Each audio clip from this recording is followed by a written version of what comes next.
Yes. I was like, she's got a job, she's got a job, she's got a job. I'm going to have to cut all of this, but this is fun. Hey, get in here. Dallas is about to start. Welcome to the Ewing Barbecue, where we like to visit cheap bars late at night. My name is Mary. And I'm Sarah. I'm Josh, and I'm hanging out with a cheap lounge singer. 2-bit, second-rate lounge singer. I'm Melanie, and I don't hang out at cheap bars. What? Cheap? I like a cheap bar. I prefer an open bar. I do like dives. a little divey bar. Like, I like a upscale bar, but I like me a divey bar too. Melanie knows I like open bars. I do. That has been. Those are good. Man, this is year 14 that joke has been running on, and I'm just like, damn, we need some new material, guys. Well, we got to hang out. Truth. Come to South Fork, where they just opened the third Monday trade event. I don't know if you've been seeing that online. No. Where they open up all these spots for vendors to come down and sell their stuff. And what? Yep. Google. I'll put up a link in the group. Are they Dallas vendors? Like Dallas merch? No. It's people that are like small businesses in the area down there that will come in and sell their merchandise. I just didn't know if they were like vendors who sold Dallas things. Is what I was excited about for a second. Me too. No, they're supporting the local economy. They used to have a home somewhere else, and it ended, and they found a new home at South Fork, and there's a wait list to get on the vendor list, which I was just reading about. But I'll post more about that later. Cool. Well, first I'd like to thank our Patreon members. I'd like to thank Captain America, Sheen Pie, Lauren Bernheim, Anita Wren, and Kristen Carlano. Thank you very much. If you would like to be a part of our Patreon, go to patreon.com/EwingBBQ, where we are currently reading the book Dallas by Lee Raintree and commenting on it. We have new chapters coming every week. We also are answering Patreon questions, and basically we just talk about Dallas.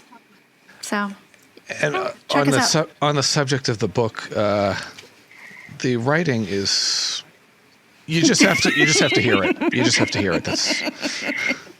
You have to listen to us read it. Oh my god! Because we will seriously sit there and be like, "What the fuck?" as we're reading. And we were reading sober. They're talking we were about reading Ellie's sober nipples recently. when she's 15, man. Oh my god.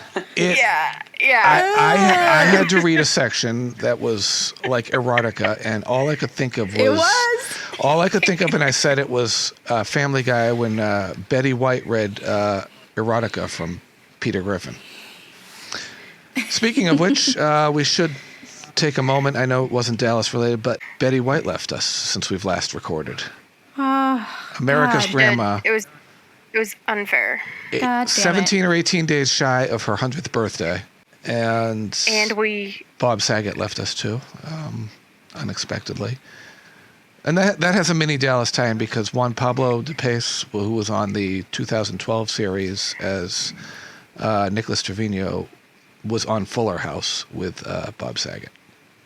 So well, Betty White was on Golden Girls, and Monty Markham was too. He was Clayton Hollingsworth, Blanche's brother. And David Wayne played Blanche's father. Yes. So, nice. 6 Degrees of Dallas. But there's usually a connection. But there's usually a connection out there somewhere, isn't there? Yeah, somebody it was on knows for somebody so who was on long, and Dallas so many people. with Golden Girls. We do need to raise a major glass to Betty and a tip of the cap and Bob Saget and. So cheers to them. Cheers. But also, Mary's birthday is tomorrow, y'all. Is. So it will have passed by the time we get this episode out, but it is Mary's birthday tomorrow. And even cooler, I may have known this, but I didn't remember this until she just reminded me.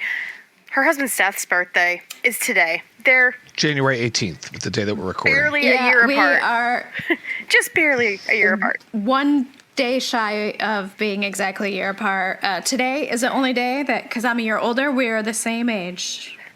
So. Oh. That's so cool. And you share a birthday with my good buddy Lux, my pet dog. I do. I share a birthday with your dog. Yeah. And he'll be 7 tomorrow. And I bring that up because, Betty White also loves animals, and we all know that. And there's a challenge out there, the Betty White Challenge, to donate to your local animal shelter. I did that yesterday in her honor. Awesome. Oh, and on January 20th, the day after, is not Dallas related, but David Lynch's birthday. So.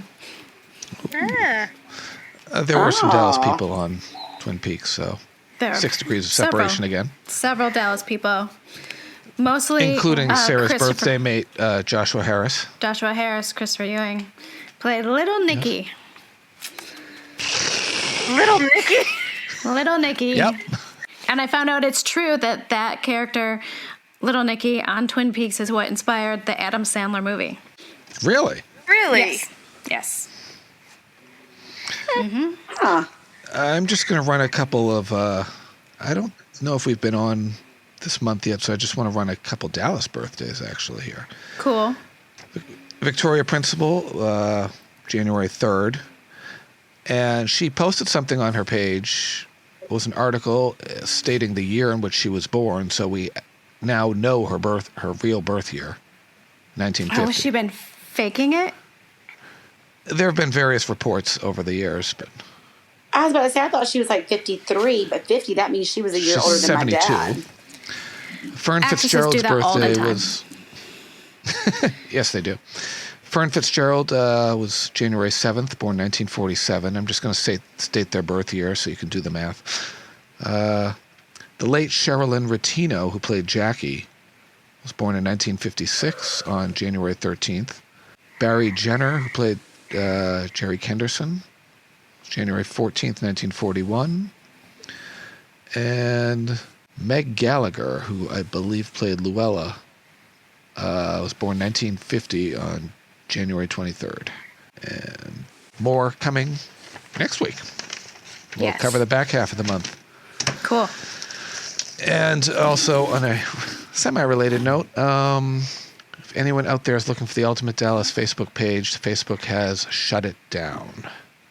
And it does still shut down. Doesn't look like it's coming back. So that's 19,000 followers that are wondering where the page is. And come on over here to our Facebook page. Right. Come on over. Yeah. things will continue there on Twitter and Instagram. But if anyone doesn't like the fact that Facebook is shutting down pages without giving reasons, contact Facebook.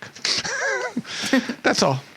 So, shall we? So, yes, tonight we are Yes. talking about Season 4, Episode 15, The Quest. We'd like you to be our candidate. I can't believe you're serious. Do you know this could affect our lives and you didn't even think to talk to me about it? That would have been difficult, wouldn't it? With you down on the Gulf Coast playing with Alex Ward? Are you asking me if I slept with Alex? All you have now is a feeling you're being followed. The feeling isn't much to go on. Someone is following me, and I am not going to put up with it any longer. No, Sue Ellen, I am not having you followed. You want to know why? Because I just don't give it.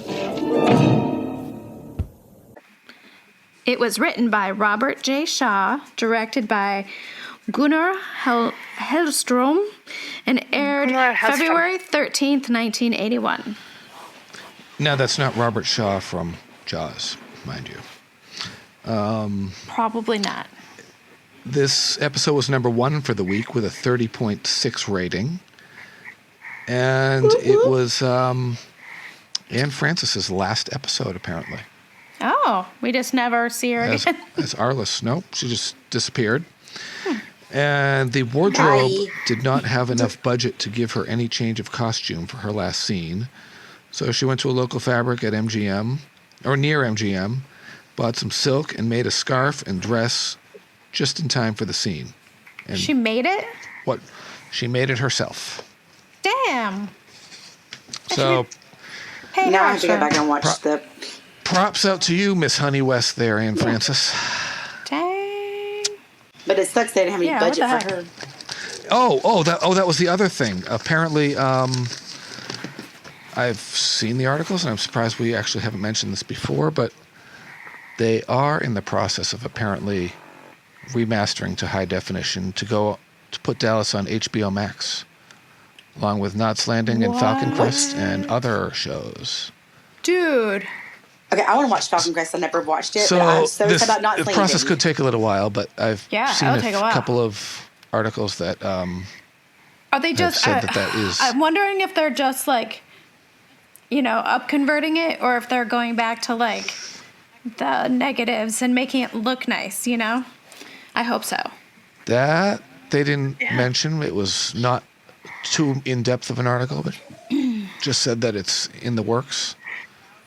So you said Dallas, Falcon Crest, and Knots Landing? Wow. That's awesome. That would be my best present watch ever to lay Falcon on my Crest. couch. There's a lot of alumni on other shows that were on that I need to watch. I used to be on right after Dallas, and I would just go to bed. That's like the one show my mom didn't watch. My father had a friend out in California that I don't know what he did, but he almost ended up buying the property in the mansion where Falcon Crest was based. Wow. So that would have been cool to have that. I know, who was it? Jane Wyman was in it, right? Yes, Jane Ronald Wyman. Reagan's ex-wife. Mm-hmm. Yeah. And Robert Foxworth? Yep. Who was married to Elizabeth Montgomery. And Chris Alfonso was on it, who was also on Days of Our Lives as Hope. Speaking of daytime, when we had Charlene and Lee on, it was happened to be the exact date and anniversary, and he mentioned Luke and Laura's wedding. Luke and Laura's wedding. And they just killed Luke Spencer, apparently, on General Hospital for all the daytime viewers. Dude. Yeah, but Laura was dead too before, so. Oh. I mean, that was the whole. She was, because they had Christopher Cross's Think of Laura became a really big deal because she was dead for several years in General Hospital. Oh, wow. I didn't even watch General Hospital, but I know that much. I didn't either. And don't ask Johnny Lawrence in Cobra Kai what he thinks of Christopher Cross if you saw season 4 of Cobra Kai. I know.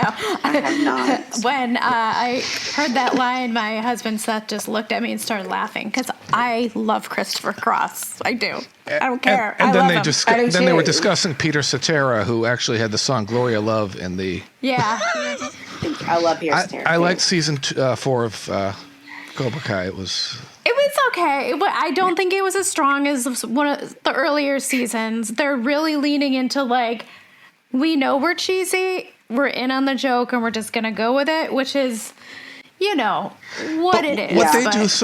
What they do well is the complexity of the characters, because they give you reasons at various times to like and hate them, and which Dallas did that right. And some of those characters change on a dime. Oh my God, you're like they're like, I'm a jerk. Now I'm nice. And I'm looking.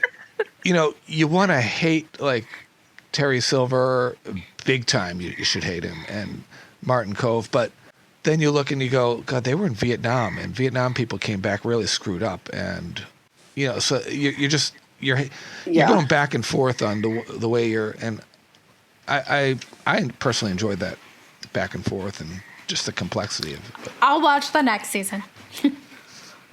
But I know I'll watch it eventually. I watched the first one. That's all. Larry Hagman is opening this episode.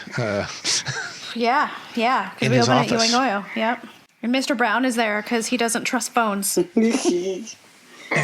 Mr. Brown. That is a real big risk. Him showing up there.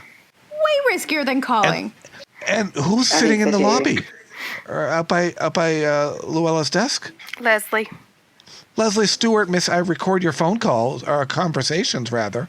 Right. I hate her. Well, I think he's there because I swear to God, he is just, he is loaded down with little, like, reel-to-reel recorder under his jacket because he's just there, like, he's basically like, can you speak into the microphone, JR? You understand this is a felony. So he's... I know, that was hilarious. And I was like, this guy looks the part. He does. I was like, where's his feathered cap? The sleazy, shady glasses. Is he supposed to be a mercenary and not a pimp? Or like, what's going on? What is he doing? He's like, hey man, give me some money. I'll make this revolution happen for you. What is he like? Is he like a financier or something, or like a middleman, or an undercover FBI agent? I think he's shady as fuck. I know, but he's a pimp. You know, it's hard out here for a pimp. And he says if it goes sideways, he's invisible. Just remember that. Yeah, he's like, I'm jetting. If anything goes wrong, it's all on you. And JR's just like, yeah, so is all the glory. Basically, and you're like, okay, whatever. Basically, JR. he's like, all right, bring it. Well, if they're going to go into this, then something's going to hit the fan at some point. Otherwise, they wouldn't go down this road. Yeah, but JR always fucking gets out of it, though. Every time. He's like the Teflon Don. That's why he doesn't care, because he knows that he can get out of shit. JR is Honey Badger. Yeah, so he leaves, and Leslie. Yep, walks back in. They just Leslie trade Stewart. places. Yes. And all JR wants to do is talk about how hot she is. And she's just like, yeah, thanks, whatever. Let's get down to work. You got a 5:30 interview that I'm setting up here at the office, which we never actually see. That's true. And she wants to prep him on like the 14-year-old kid going to prep school in New Hampshire and the two girls at Vassar and the she's and the like, you boat should be in paying attention Staten to this. Island and Long Island Sound and blah blah blah. And JR's just all like, he can think about is getting her blouse off. Oh yeah. And she has a lot of questions about the guy who just walked out of the office. She's like, who's that guy? And JR's like, yeah, don't worry about it. And she's kind of like, just a salesman. Yeah. And he wants her for, well, that just came out wrong. He wants her for dinner. No, in more ways than one. But, not she wrong. says she has another. No, you're right. She has another appointment with a Wayne McAllister. I wonder if he's related to Kevin McAllister's family in Home Alone. Maybe. But she has other clients. He doesn't like that. No, he gets pissed about that. Mm-hmm. Yep. Because he's just assuming that she's put everything else in the back burner just to work with him, and he doesn't like. She's doing everything right to entice him, to just string him along. Like, she's driving him crazy because she just keeps turning him down. She's like, you have my attention, but not all of it. Oh my God. She's winding him up like a top and leaving him with blue balls. Right. Yes. Well, that's another way of putting it. Yeah. Yeah. Then we have a shaky exterior shot of South Fork. Yeah, where Sue Ellen gets a phone call from Clint where he invites her to dinner, and he's speaking Japanese to her because he's going to go to Japan. Fucking weird. I don't understand why all these fuckers just think they can call these people's wives at their home. Right? And she's out by the pool, and that really long phone cord is running out the door again. Raul and Teresa are probably going to trip over that thing if they're not careful. Yeah, but like, why would anybody think? Okay, because that was back in the day when we used to pick up the other line in the kitchen and like listen to your brother talk on the phone. Yeah. Do you know what I mean? Totally. You did that? That's all I think of. So easy to eavesdrop. People did that? Yes. Really? Yeah. I'll never forget. I used to put my finger on there and go like that and slide it out and real then, slow. And then as soon as it would come out, I'd be like, hold it. You know what I mean? Like, I listen to 70 of my brother's phone calls. Like, I can't even tell you. Mostly if you think your mom's talking about you on the phone and you want to hear what she's saying. Oh, yes. Pick it up. Seriously, watch out for those phone cords, though, if you're walking around South Fork, because they're all over the Somebody's house. going to get hurt. They'll trip you. Shoot their eye out. And what if Clint calls and JR answers the damn phone, or Bobby, or Jock, JR's or never Ellie? going to answer. I don't think, has JR ever answered the phone at South Fork? I don't think that's a thing. No, I don't think so. I know Bobby has, but I don't think He JR had to has. have at some point. He doesn't say hello, though. He's like, yeah. Talk to me. That's like my brother-in-law. Yeah, he's like, yep, talk to me. That's such an Uncle Jesse thing to say. I was Is going it to say, not? Uncle Jesse Full House or Uncle Jesse Dukes of Hazzard? Oh, true. Could be. Okay. Full House. I just, as you were saying that, I just had to go, oh, wait a minute, we have two Uncle Jessies out in television world. It's true. Oh yeah, the hot Dukes of one? Hazzard. I mean, that's Or subjective, Denver. but everybody's got a thing. Okay, the younger one? I mean, he did play Blackie younger Callahan on Dallas at one point. So. It's true. Oh, the younger one. yeah. We're gonna go with that. John Stamos. So they're going to meet at Petrino's at 8 p.m. with Sue Ellen. Cool. Clinton. And then JR's meeting with, is this guy have a name? I didn't catch a name. Phil. Phil? Okay. They mentioned his last name later in the episode. Okay. Donna says But I his didn't last pick name. up on it. I just wrote Phil, as Yeah. Melanie obviously did too. Yeah, Phil. because JR is like very much getting to this guy, and like he's talking to him and he's like, well, Cliff Barnes can't be in the running for the Senate, and he just like looks at him, and Phil is just like, oh shit. And he's like, basically, we have an understanding, and I wrote like blackmail. What did you do, Right. Phil? What does JR True. have on you? Right. What does JR have on you? He's like, I need to make sure that Cliff Barnes is not going to be your candidate for Senate. Because you can tell JR has him for something. Because he's just like, He does. Who in Dallas doesn't JR have for something besides Cliff Barnes? Donna. Yeah. He's And got he was nothing kinda on like, Donna. Yeah. Jeremy He doesn't. Wendell, probably. And he never Jeremy will. Duff. Yeah. I don't think. That was definitely I'm blackmailing you somehow. Yeah, for sure. Understandably so. Yep. Oh, yeah. Because it's like the mood just like changed. It was like a friendly conversation, and then all of a sudden Phil looked like he was gonna like have a heart Yeah, attack. He was like, He looked like like, he needed a Depends. and JR's like, okay, cool. Well, I help you, you help me. C'est la vie. Que sera, cetera. sera. And then we cut to South Fork. They eat dinner late at South Fork. I'm noticing. Everybody does but me. I've learned this. Sue Ellen is going out for an 8 p.m. dinner. She's leaving. She passes Bobby outside wearing her fur. And It's an 8 p.m. booty call. yeah. And Jock, Not yet. Call it what you want to call Jock it. is inside by himself, seated, of course, because Jim Davis, poor guy, can't stand. And I love the way that what Sue Ellen says to Bobby is she's like, oh yeah, she's working down at the coast. That's right. Yeah. And it makes Bobby like And think then about she like it. puts the car in reverse and leaves. He's like, what? Because like he hasn't thought about it before, like that she might be No. down there with somebody. Yeah, it's like it she's- didn't even she's occur to him. working, That's yeah. kind of how much he's wrapped up in his own world right now, too. Because I think anybody would like, think that at least once or for a second. Damn, it's Sue the Ellen, they give you equivalent some of her damn good going over to dialogue the this season. fireplace with the poker and kind of poking the embers Yeah. just to 'cause reignite them. She's actually probably kind of pissed because she's friendly with Pam at this moment. They go back and forth. But she's probably pissed because she sees Bobby treating Pam like shit. So she's probably pissed at him. She sees him. Yeah. Well, I was going to say she sees him treating Oh, Pam the didn't way she Jared see- treats Sue Ellen, but Bobby's not sleeping around. No, and remember she saw Pam with Alex Ward at that restaurant, Oh, and yeah. was all like, "Pam, I don't blame you, like Oh, whatever, that's Pam." right. And then realized that she's like down at the coast, and she's like, "Oh, she's working, What, right?" What is it called? forgot about Port that. of Aransas or something like that? Port Aransas. Yeah. Port of Aransas. Is that a real place? It is. We looked it up a I've couple never weeks heard ago. of it. Okay. Yeah. But it was so funny to me because the way Sue Ellen was just like, she was kind of catty but like nonchalant about it, like, "Oh yeah, she's working. That's That's right. right. Yeah, working. And that's what they call it these days. Oh yeah, she's working. Okay, yeah." Working. And Bobby was like, "Wait, what?" She works hard for the money. Bum, bum. She's working more than 9 to 5.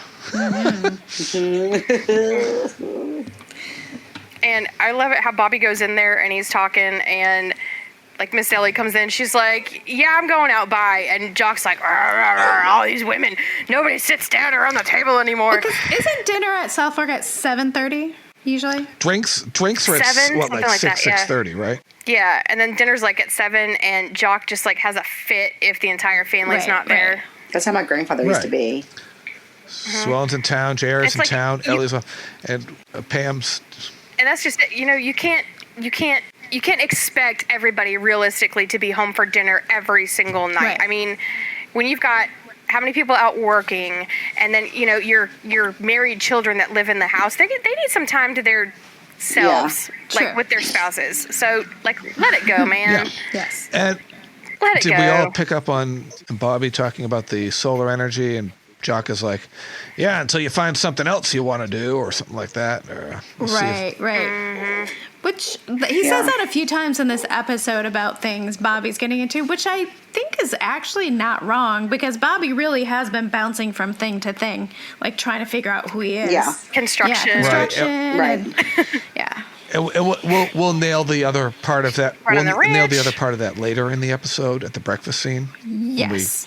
Pick up on that, but I just thought it was great that all the women were out of the house doing their own thing, and Jock was like, It's women today. and it was like, Talking to himself. it's like, damn right, goodbye. Yep. Jock, you're a curmudgeon. Definitely. Poor Jim though, looking at him. Yeah. And just Oh no, poor Jim. Yeah. it's just his voice too. You can tell just the gravel in this, and it's getting harder. It's not going to be long. I know. It's like, okay, so this episode was what date again? The 13th. February. So And he died in real life. April 26th. Okay, see, I guess I didn't realize it was that close. Jordana Brewster's birthday. Mm-hmm. Well, they probably filmed this in early January, late Yes, December. because The Making of a President was filmed right before they split up for Christmas break, according to Deborah Trinelli. Okay. Okay. So early This is the January. last episode That's this honestly, season, though? Yes, it's 2 episodes before the season finale. Okay. The season finale is May 1st of 81, which obviously it had to be filmed earlier. Yeah. So the first thing I noticed when we cut to the next scene down in Port, wherever the hell they are, somewhere on the coast, Jackie is watching them. Oh, yeah, she is. Oh, yes, she is. That's She's the just first thing I watching. noticed. Mm-hmm. I was like, what is she staring at? Oh, that's what she's staring at. Mm-hmm. Yeah, Alex and Pam at a cozy little table off in the corner by themselves. Mm-hmm. what got me though was you had the shot of the waitress with the women at their table. Oh yeah, with and Jackie Alex is like, "Oh, miss." Yeah, and then you hear a man's voice, and I'm looking around going, Where's the man? I'm like, the camera's still on the women. I'm just like, am I hearing things? I think they left it on like Jackie on purpose to gauge her reaction because it was like literally Jackie and then panned over to them. Yeah. It's like following her gaze. Yep. So good directing, Gunnar. Sherilyn. Pam is basically like, I'm not like the other girls. Pretty much, yeah. Because he's like, fucking you didn't cheesy. say your husband was neglecting you with any kind of bitterness. And she's like, well, I'm not bitter. Yeah, they're And he's discussing Bobby's He's like, oh, come on.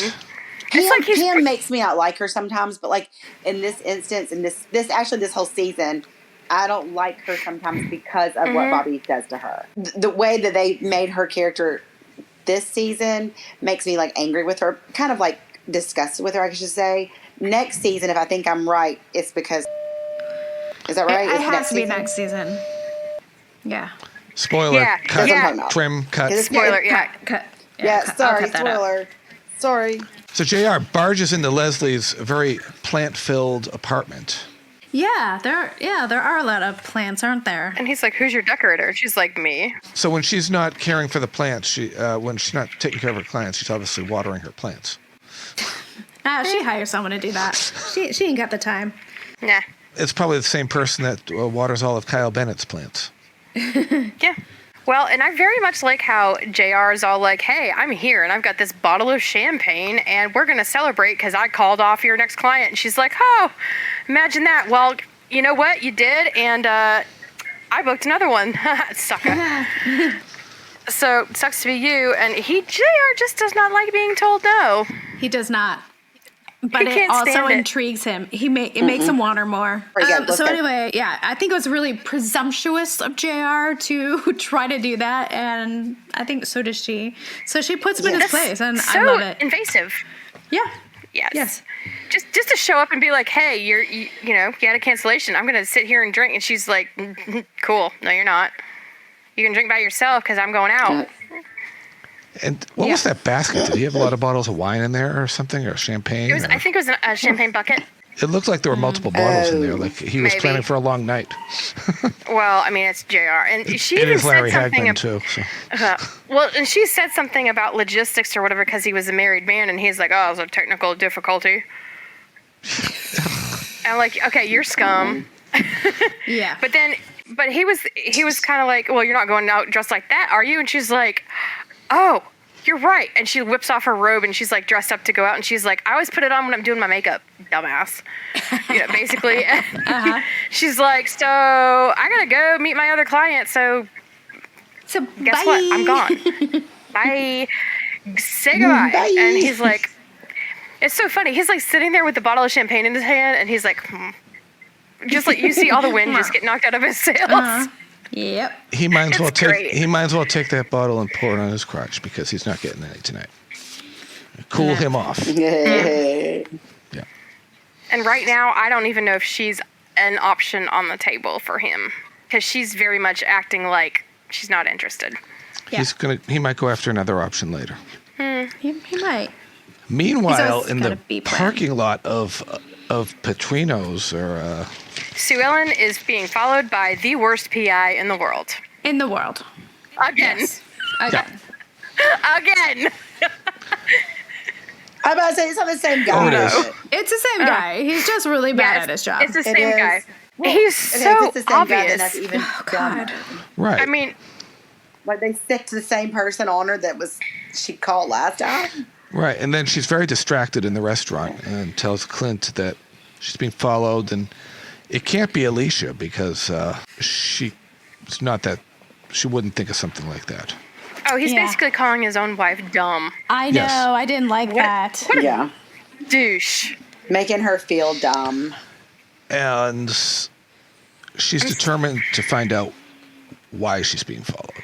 Yeah. And I just don't understand that sometimes, man. I mean, and JR will do the same shit with his women, like put down Sue Over Ellen and and over to like and over.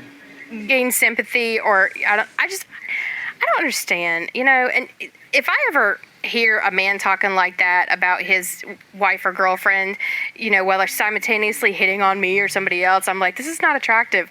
That is a red flag Because right if- there. Yeah. It is a red Total flag, red flag. because you know what? Let's just say if you and I ever were to get together 2 years down the road, which ain't going to happen, you're going to do the same shit. Totally. You're going to go out and you're going to talk shit about me for the next girl. Like, Yep.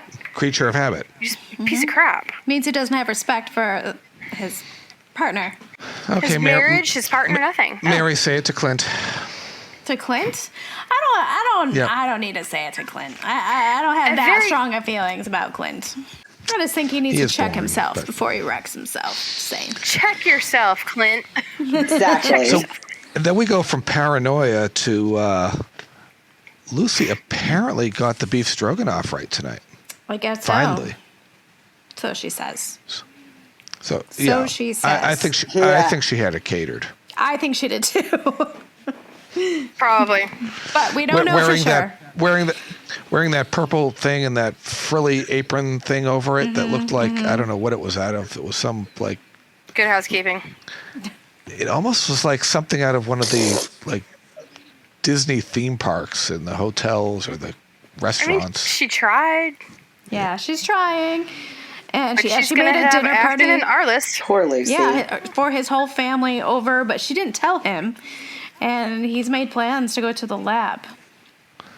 With Dr. Carlin, no relation to George, and do some serum tests. Right. So that leaves And she's Lucy like, well, we don't need the alone. money. And he's like, it's not the point. Right.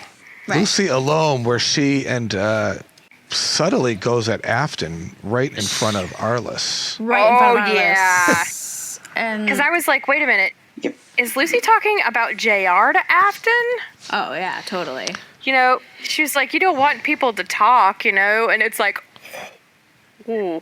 I think she's trying to warn Afton, but Afton really- is she not taking is. it well at all. No, and Lucy also, even though she might be trying to be helpful, she also has a little tiny bit of snark, Yeah. which is More probably than not a coming little. across right. Yep. Yeah. Right. Right. She's like, Lucy's always had a little bit of snark in her. Yes, and that's true. Afton's like, oh, well, you know what? I really got to be going. And Lucy's like, all right, bitch. I mean, I told you. Right. You go, you do you. But you do you. I don't want it's your you. bed, literally. Lucy's snark goes all the way back to when she said to Pam, "Lady, you haven't got a chance." True. Call me her name. Yeah. But Lucy knows what's up. Lucy knows that Afton is like just another pretty face who's caught JR's attention for 10 5 seconds. Yeah. And she's like, you are setting yourself up for heartbreak and failure and God knows what else. Don't be stupid. And Afton's like, what are you talking about? Yeah. I don't think I like where this conversation's going. Yeah. Afton's all she's out like, you the door don't to the know club. me. I'm like, but she does. She's out the door to the club to sing "Steal Me Away" for 3 hours. Yeah, basically. Yeah. Jeez And then Louise. scene cut, cue Just a Friend by Biz Markie.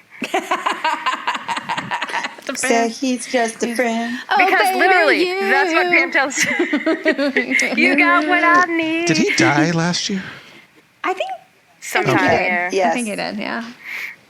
But Yeah. that's literally what Pam tells Jackie. She does. And Jackie's not buying it for 1 second. She's just like, She's like, okay. Good, nice story. And Like, the I note had and a the, whole and the, ass camera pan, man, watching Right. you. I watch you the whole time. I know. I watched you the whole time.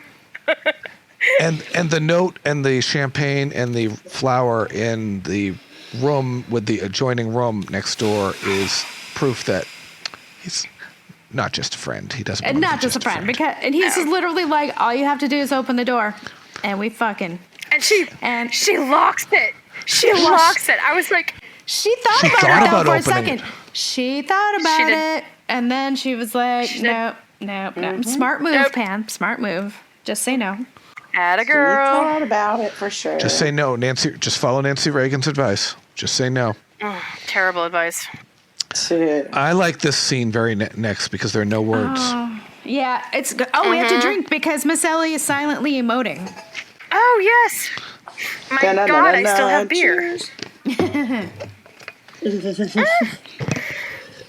And she's emoting that she loves him. Like, she's mad at him, but she loves him. And it was nice how she put the blanket on and took the glasses off. And poor Jim. I know. And then Sue Ellen And straight it's- out asks JR if he's having her followed. And He he's doesn't just really like, give a damn. He's like, no, I'm not, because I really don't give a shit where you go and what you do. Don't care. Does she think he's going to say I know. yes? I Then? don't. Maybe. I don't know. And then he storms out. And you know what I realized at this point? This is half the episode, and it has all taken place in the same day and night. We have not even hit the next morning yet. Oh, And the it show has, is really hasn't it? picking up its pace with the editing, with the scenes. It's really Yeah. like Yeah, scene, I think cut, so. scene, cut, scene, cut, which they were much longer in earlier seasons. But it's interesting how half the episode is all in the same day and evening. Because the next scene is Lucy rushing Mitch off in the morning to school and almost getting caught Yeah. with a cleaning lady that she's hired. And do you know who this cleaning lady is? This cleaning lady is a actress named Claudia Breyer, who played Norman Bates's real mom in Psycho 2. What's her name? Her name is Claudia Breyer. She played Mrs. Emma Spool in Psycho 2. And she is, I recognize her right away. Because I love Psycho 2. I'm a huge fan of Psycho 2. And it's an underrated film. I knew she looked familiar. Interesting. Yeah. Little trivia for everybody out there. A little trivia. But you know, isn't it funny how when Mitch leaves for school, he's studying to be a doctor, and he leaves with 3 tiny books and no bag? Yeah, that's true. How's all that medical information fitting into this? But it's always like the symbolic 3 tiny books that he walks out with. It's just like- Right. Yeah. Even though he's probably going to be gone all day. I don't know. And Lucy's like, yeah, I'm tired. I'm going back to bed. You can do your thing. But don't show up exactly at 9. You could have run into Mitch. Yeah. That's so like Lucy, though. Oh my God, I should have expected it. That's why I think the dinner the night before was catered. It was catered, totally catered, yeah. So we cut to Sue Ellen talking to Dr. Elby, and she's just ranting about how she's being followed. Talking? Yeah, she's ranting. She's not talking. Yeah, she's ranting. She's venting. They had a new exterior establishing shot without the stupid wagon outside. Just to... The fucking wagon. I double-checked to make sure they didn't have an editor's whoops because she's driving a new car. Yeah. And yeah, good. Yeah. Good call.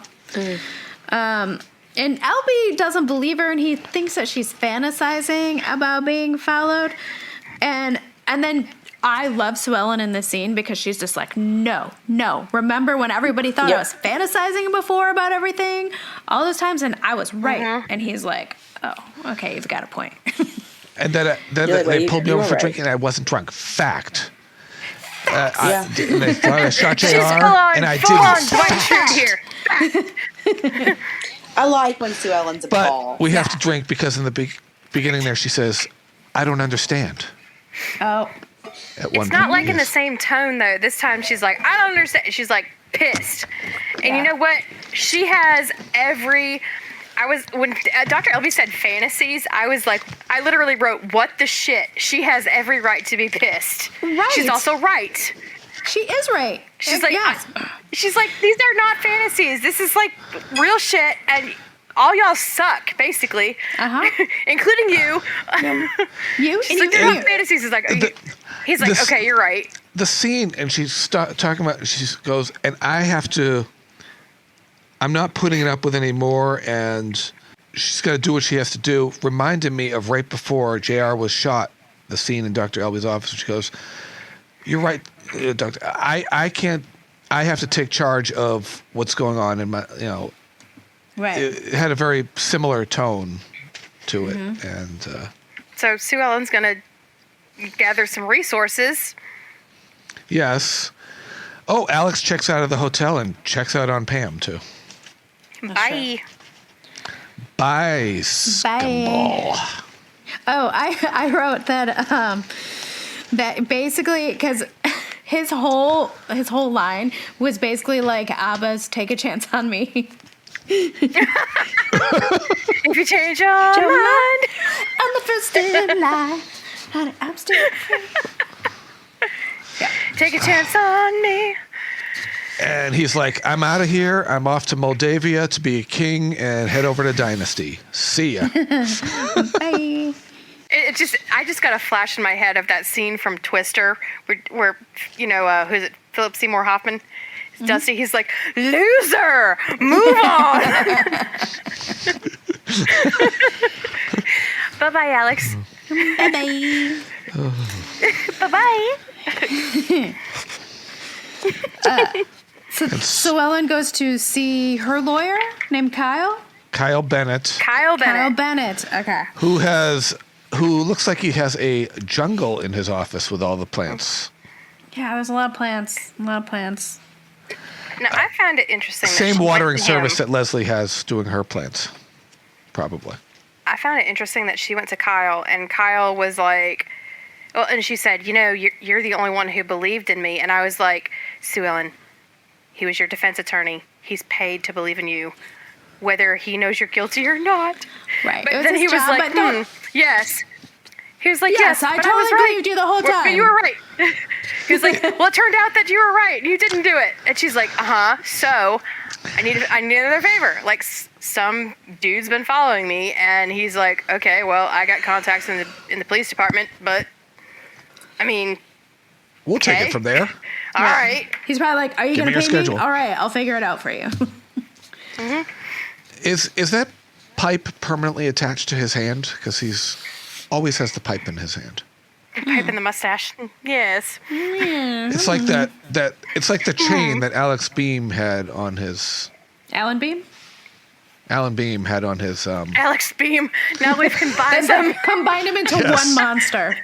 One monster. Alan. Yeah, the chain that Alan Beam had on his. Yeah, Alex Beam and Alan Ward.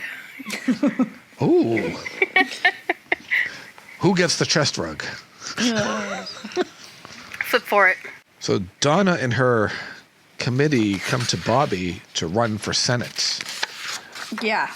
And Bobby could Damn, not be suck it, JR. more surprised, more not shocked. He has to like pick his like mouth off the floor.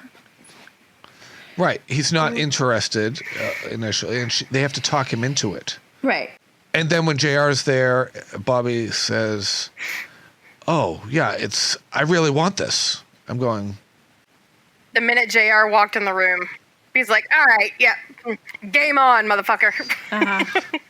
Yeah. And JR is obviously glad it's not Cliff. I mean, I'm sure JR's like, I can use this to my advantage. It's not Cliff Barnes, it's little brother Bobby. But he doesn't understand that Bobby's going to be like, yeah, I'm a Ewing, but fuck you. I'm not doing your dirty work. Right. And let's poke the fires about what Pam and Alex are doing down in the Gulf Coast while we're in the office. Oh, right. He's just like, I'm going to add, like, one, how does he know? I guess it's JR. He knows everything, but... Harrison Page, probably, somehow. You know he's got... Oh, yeah. Yeah, Harrison Page, because he got Pam to do that thing in the first place, right? Right. He had Liz Craig transferred, and now Liz and Harrison are an item, and blah, blah, blah. Right. And Harrison is on JR's payroll, and so he's also his... the one who reports back. Yeah. But if JR wants to know about everybody's business, so that's true. He has tentacles everywhere. Yeah. He really does. He's got people everywhere. So when Sue Ellen is like, I'm being followed, it's like, you're not crazy, honey. You probably are. Right. Yes. Exactly. Absolutely you are. Yeah. This is an absurd jump. We have that scene in the office, and then the very next scene is a shot of the newspaper announcing Bobby running for Senate. Yeah, that is pretty... Well, you guys know back then they had the evening paper and the morning paper? That is true. But would you have announced it that quickly? But there wasn't an announcement. They didn't even have a strategy session yet. Right. I mean, it's basically like when TMZ picks up something and they publish it right away. Like the paper was Twitter back then. Like the evening edition, boom, there it is. Still stretching a little. I mean, they... Or is it the next day now? No, because Pam is coming home that night, and he's going to talk to her. Well, maybe somebody tipped off somebody at the Dallas Press, and they had a spare newspaper ready to go.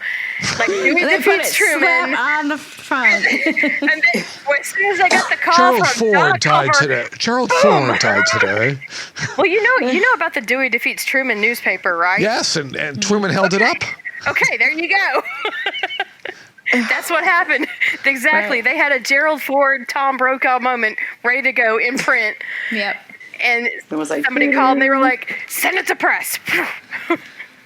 And needless to say, Cliff is pissed off. He's so pissed. And there's some truth bombs flying in this scene. And his true colors are showing. And Donna was like, there he is. Uh-huh. Yes. Yeah, she's you're just a great like, second man, but you're not a first man. Yeah, she's being straight with him. She's like, you're not going to be a great first pick. Sorry. It's basically like you're a good like Veep material, but you'll never be president. Right. Veep. I love it. Spoiler alert, cut until Conundrum when he in the dream seat thing. I forgot all about that. So Cliff says, Donna tells Cliff that he is predictable.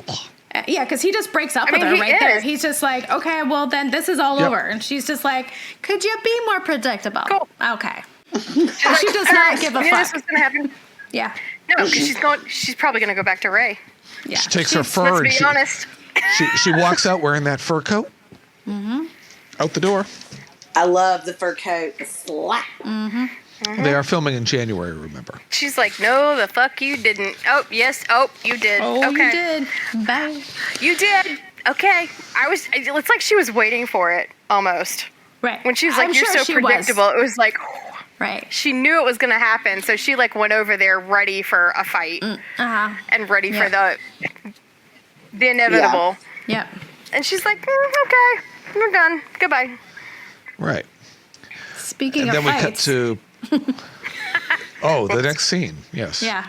When But- Bobby tells Pam she's not happy. Hey, I'm in the Senate. She's like, hey, you didn't ask me. You didn't talk to me. You did nothing. We're going to be in the spotlight even more than we are now. Cool. Yeah, that's a conversation Well, it's you not have like- with your partner. Like, what Right. the fuck? And don't you think when Donna was at the office with the committee that he probably should have said, can I have it 24 hours? I need to go home and talk to my wife. Exactly. That's definitely what he should have done. Yeah. Well, even back then, and as progressive as we think Bobby Ewing is, how many men were just like, oh, yeah, sure. Like, they didn't even think to talk to their wives because, oh, I'm the man. I'll make a decision, blah, blah, blah. Yeah, It's like in the Rudolph the Red-Nosed Reindeer cartoon when Rudolph's father wants to go out and he's going to go out and look for Rudolph before the storm, and Rudolph's mother wants to go, and he goes, no, this is man's work. I'm going. You stay here in the cave. Fucking men. I'm just kidding. No, for real. Like, Even reindeer men. do you know how many times I still get texts from my dad with like a picture of something? He'll be like, don't tell your mother. Like when he bought that stupid Roadrunner, he's like, don't tell your mother. I was like, all right, I won't, man, but she's going to get it in the divorce. I'm telling you. Like, or she's just going to see it. And what was the whole first act of A Very Brady Christmas? Mike not telling Carol that he's planning a trip to Japan, and Carol not telling Mike that she's planning the trip to Greece. Oops. That's And so they run into each other at the travel agency. It all comes back to Christmas I movies. forgot about that. That's all it does. Yep. My favorite part of this fight is Pam throws Jenna Wade into the mix. Boom! Just lobs her right into the middle of the fight. Because he's like, he's like, Because he's like, He's like, what did about you sleep with him? Alex? And then she's just like, yeah, what about Jenna? I'm like, oh, shit. But I cannot believe what she said to him just before they kissed. I was like, did that just come out of your mouth? Oh, the part where she was like, I wanted to sleep with him? Or what? Yeah. I was like, no, Pam, you don't say that out loud. But like, Bobby no. said the same thing to her about Jenna. Oh, true. He I'm said glad the they're same so thing. honest with each other. However, right. Dude, what's still? However. Maybe not great. Yeah. Just leveling the playing field, that's all. I will say, for two people to be honest like that with each other and then be like, fuck it, come here. I mean, that's just like insane to me. But it proves that they can withstand almost anything. Yeah. Almost. So Almost. the It's whole just crazy. And he could withstand her ugly ass hair. Poor Pam. The poodle perm. I had to throw it in. The poodle perm, yes, I was waiting for that. Pam. It's so awful. They didn't even try to style that bitch's hair in those at all. So JR trying to drive them further apart with the Alex information and the whole thing in the office. Oh, guess what? It just pushed them back together. It did. You know what? This is an insane goal to have, but how I would love to have Victoria Principal come on our podcast and talk about her damn hair. Oh my God. Just like, what do you think about the perm? Can we talk about the different styles? Did you see how she was matching donations on the Betty White challenge? No. That's awesome. I didn't She see posted that on her either. Instagram and her She's Facebook. a big animal lover too, so that's cool. So we go to the bar, the lounge. Afton is singing her only song, "Steal Me Away," at this point. Yeah, Twice. their only song. Encore. And We need an JR wants to encore. hear it again. Why? Because it's the only thing you start sing. over, right? Yeah. And they leave the club together. So obviously Leslie's not putting out, so I'm going to go to Afton because she's easy. Exactly. Yep. He's an idiot. He's He so is an idiot. stupid. He had, at the beginning of the season, he had Sue Ellen.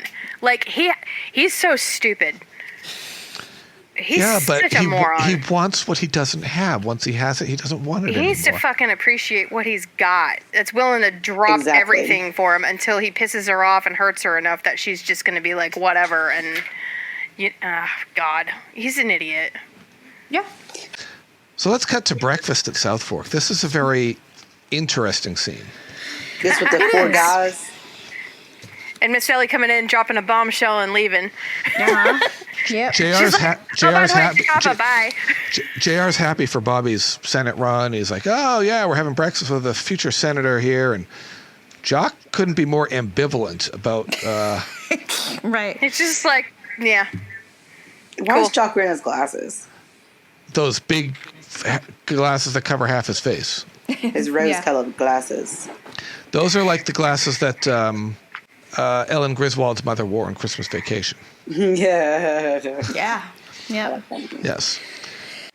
Sue Ellen leaves for town because she has a schedule to keep because she's, hatching a catch a spy type of game here.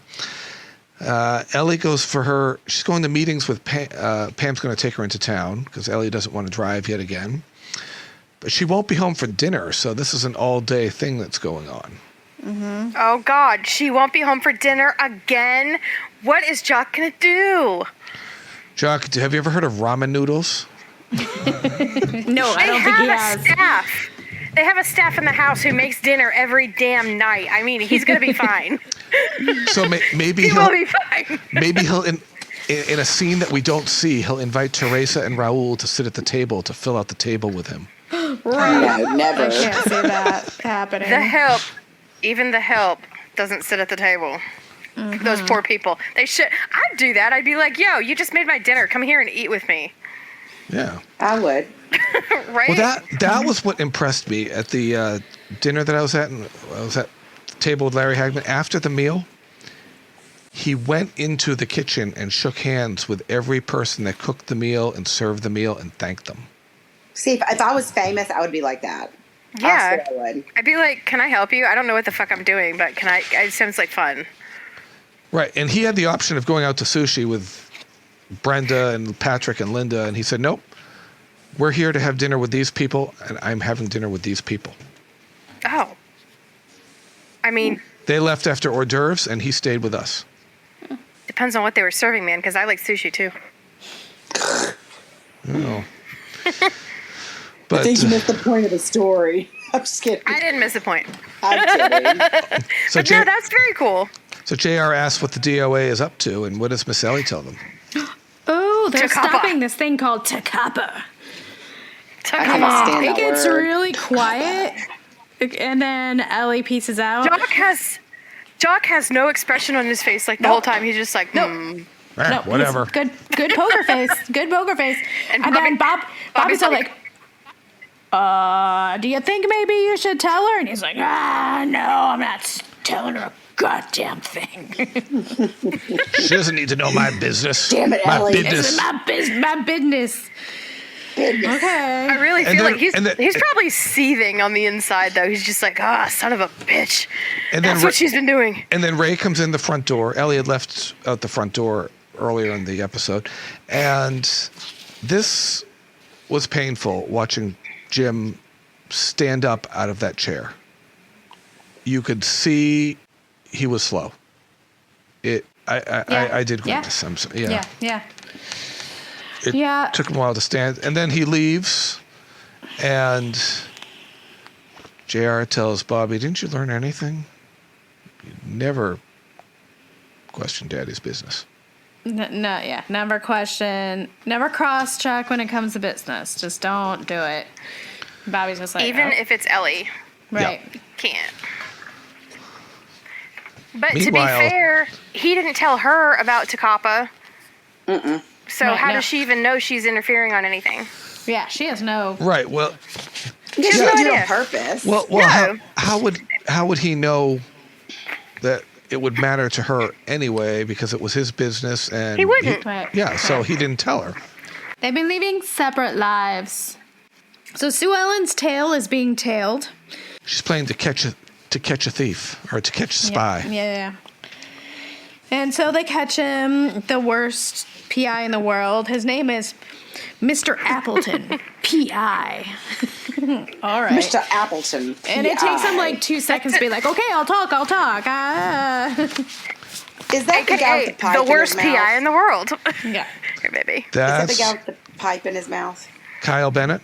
That's Kyle Bennett. Kyle Bennett. Okay, I can't remember whoever had this stupid. Appleton. Why do they name people who are bad at their things Apple? Because on Another bad apple. On Knots Landing, there was Michelle Phillips' character was involved with a friend of hers who was a very bad scam artist. His name was Benny Appleman or Applebaum. So Applebaum, I think. Applebaum? Yeah. So don't. Someone's name has apple in it. They're going to be bad at what they do. That's what I've learned.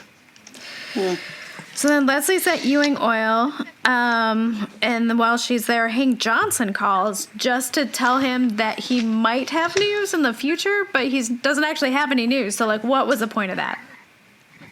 He had no news. It was to cross it with Leslie so that she's starting to put two and two together. You had Claude at the beginning of the episode. And she's outside, and they cross paths. And now she's in the office, and Hank Johnson calls and says, I'm going to have news within 24 hours. So it's just kind of kind of opening her to the plot line, I think. Yeah. And then she tells him straight up, like, hey, if you want your reputation back, then you need to stop going to cheap bars late at night and stop seeing second-rate saloon singers. And JR does not like any of that. He doesn't like being followed. He doesn't like someone tailing him, knowing his business. Business. I love that. His business. Yeah. He'd rather have her in charge of his business. His personal business. His business. His business. His business. Below the equator. That's so Appleton tells Kyle and Sue Ellen that he's been sending reports to a P.O. box 49456 in Denton, and that's where he's been getting his money order every Friday. Kyle wants to go with her or send somebody with her. She says, "No, I have to do this alone." I'm like, well, which is a at weird least call. take backup. Yeah. Why does she want to confront somebody like potentially dangerous on her own? Like, is she really gonna be packing a Derringer in her purse this time? And why would the police let her do that? You know, like they're involved now. Something happens to her, like that. Yeah. That's on them. Logically, they're not going to be like, oh, okay, Mrs. Ewing, you're on your own. Go ahead. Yeah, absolutely. Yeah, see ya. I mean, it's possible somebody could have tailed her. Maybe. Yeah, he should have had somebody tail her without her knowing. Kyle Bennett and of course, the PI probably knows, and the police figure out who it is, and they're like, oh, okay. And that's why they're like, oh, yeah, go ahead, Mrs. Ewing. Like, she's not going to need any backup. I don't know, because he's getting a money order, and a money order, you don't really trace money orders. Yeah, he doesn't seem to know anything. He doesn't, but I mean, if the police are looking into it and they figure out who the money order, like the post office box, and if they were tailing Sue Ellen, like obviously they can tail whoever is like leaving the money orders, right? It can't be that hard. Because we don't know about any police involvement after they took Appleton to Kyle Bennett's office. We don't know about any police involvement at that point. He just had his police friends pick him up. So we don't know if they continued after to investigate or... Maybe he spilled when the policeman picked him up, spontaneous admission. And then when he got in the lawyer's office was like, I'm going to say anything. We just don't know. Yeah, we don't know. Very interesting. So she's hanging out at that post office. And... she sees a mustachioed young man. Mustachioed. Tall mustachioed young lad. Come pick it up. Mustachioed. I like that. Mustachioed. So we got porn stash, we have mustachioed. So she jumps in the car and follows this car to some mansion where the driver, Mustachio, gets out with the envelope and hands it to someone in a limousine, and the limousine drives away. Yeah. Dun, dun, dun. And then Sue Ellen gets out. But Sue Ellen sees who's in the limousine. And does she see who's in the limousine? Yeah, because she goes, "Oh my God." Yeah. It can't be. It can't be what, Sue Ellen? It can't be what? Now we have to wait till next episode. Or Freeze frame Sue Ellen. Da-da-da. Da-da. Till next week. And I put it is. But to find out who, you'll have to tune in next time. Tune in next time. And, it is. And my last comment is, it can't be what, Sue Ellen? It can't be who, Sue Ellen? It can't be why, Sue That's Ellen. it? So when? I gave this 4.25 bourbons and a Jenna Wade reference. I gave this a 4.5 and a fancy box perm. I went with a 4.5 and a catered beef stroganoff dinner. Delicious. I did 4.25 bourbons and a better fucking PI. Yes. Yes. High five. Was it Magnum PI?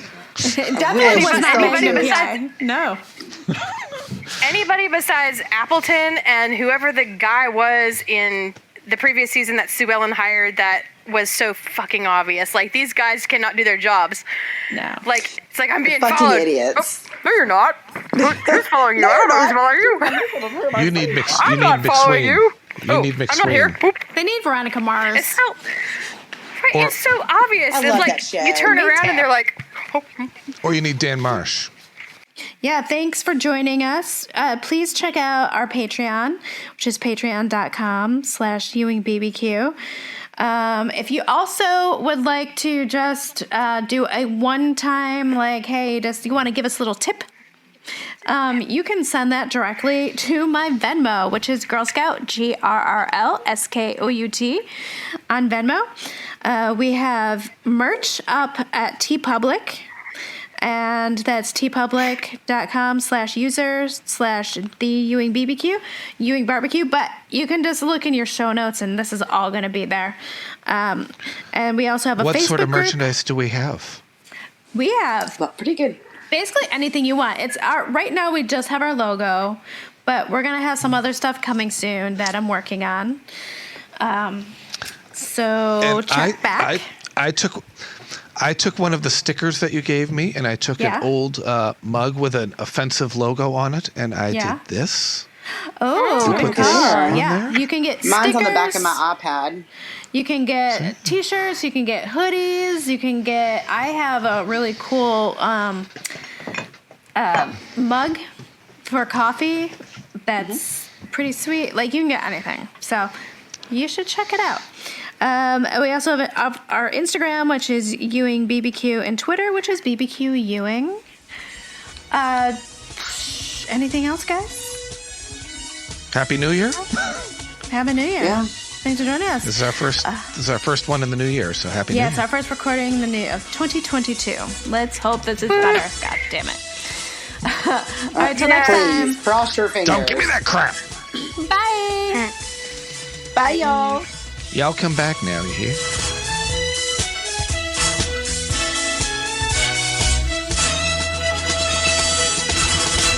Next on Dallas.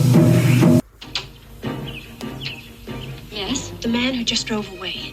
Can you tell me his name, please? I'm not at liberty to discuss it. Then I'll stay here and wait for him to come back. You can't do that. Just watch me. There's been a counter-revolution here. How about the Wells? Return to their rightful owners. You were smart enough to overthrow a foreign government. I can't take credit for that. JR, you don't need me anymore. What? I have to see him.